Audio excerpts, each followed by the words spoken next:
Hi again. In A History of Christianity by Kenneth Latourette, page 252, Christians and the State. What attitude did Christians take towards the state, especially towards the Roman Empire, in which their faith arose and in which the large majority of them had their home? We have seen that they did not set out deliberately to supplant the Roman state or to remake the structure of society of which it was an essential part. However, did they weaken or strengthen it? The attitude of Jesus towards the state was not one either of unqualified disapproval or approval. He certainly did not head a movement of his people to throw off the Roman yoke, although there were some who wished him to do so, and he was crucified on the charge of setting himself up as a king in opposition to the emperor. He commanded obedience to the men in authority in the Jewish community and to the law of Moses, which presumably governed that community. And he paid his taxes in a somewhat cryptic saying, enjoined rendering unto Caesar the things that were Caesar's, and as a part of what has been called his teaching of nonviolence, directed that no resistance was to be offered if by due process of law one's cloak were taken away, even unjustly. He refused for himself or his cause to employ political methods and never advocated rebellion.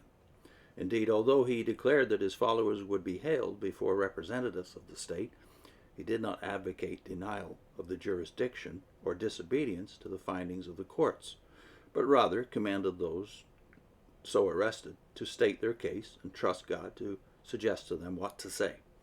Yet Jesus had scorn for Herod as a person and stood in no awe of rulers, not even of Solomon, so revered in Jewish history. Moreover, his teaching and example of refusing to rely upon the power represented by the state and his dependence upon a radically different kind of power that's seen in the apparent weakness of the cross and vindicated by the resurrection, if fully carried out, would make unnecessary the sort of state represented by the Roman Empire. The attitude of the Christians of the first 3 centuries towards the state seems contradictory. Paul declared that government derived its authority from God and instructed Christians to be obedient to its officers and to pay their taxes. The first epistle of Peter commanded Christians to honor the emperor. Yet the revelation of John regarded the Roman Empire as evil and diametrically opposed to the Christian faith. Paul forbade Christians to take disputes among themselves to the Roman courts and characterized the Roman magistrates as those least esteemed in the church, while Christians bore the persecutions by the state passively, and so far as we know, without opposing them with violence, and although they offered prayers for the emperor, they regarded as apostasy participation in the cults which gave divine honors to the emperor, and at least some of them refused to take oaths and looked upon government officials in general as evil and the state as hostile to God. Christians held that for them, loyalty to God must be given priority over loyalty to the state, and that on occasion the one might require disobedience to the other.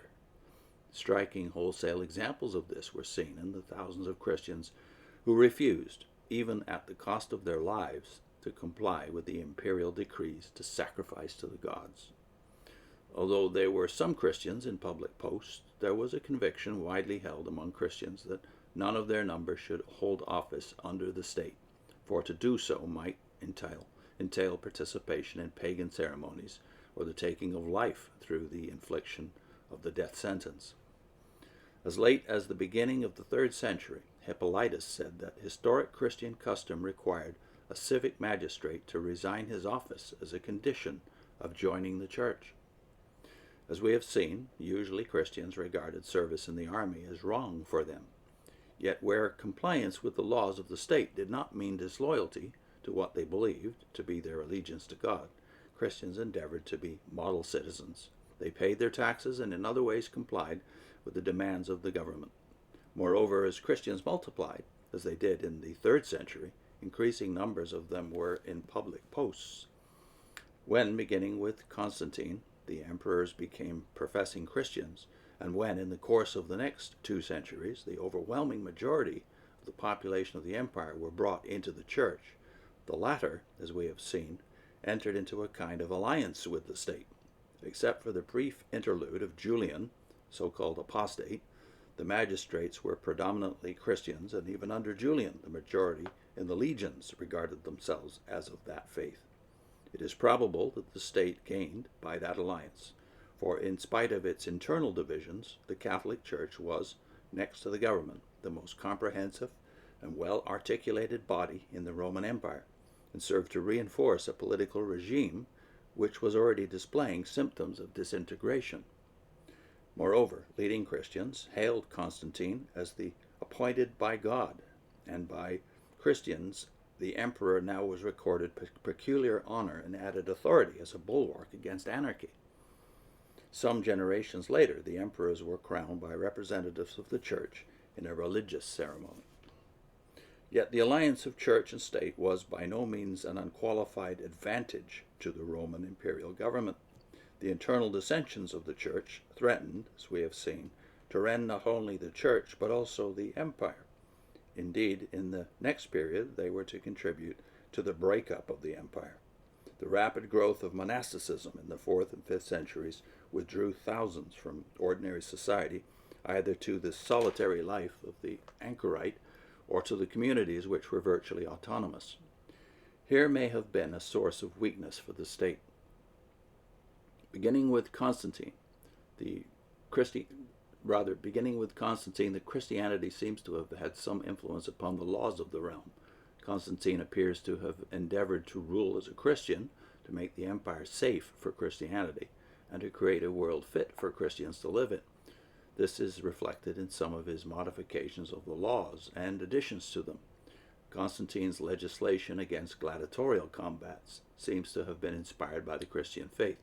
So do his edicts in behalf of widows, orphans, and the poor, and against immorality, the separation by sale of a slave and his wife, infanticide, the selling of children into slavery, prostitution, immoral religious rites, and the ancient right of a father to kill his child.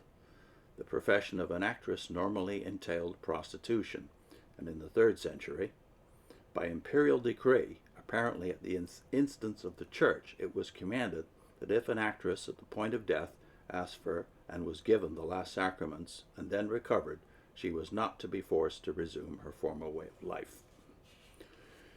So contrary to what a lot of us have heard, the accession of Constantine and the making of Christianity the official religion of the empire a little bit later were not a total loss. Now, Christians do have mixed feelings about this. I've heard professors of church history even say that in public, that it was a gain and a loss at the same time.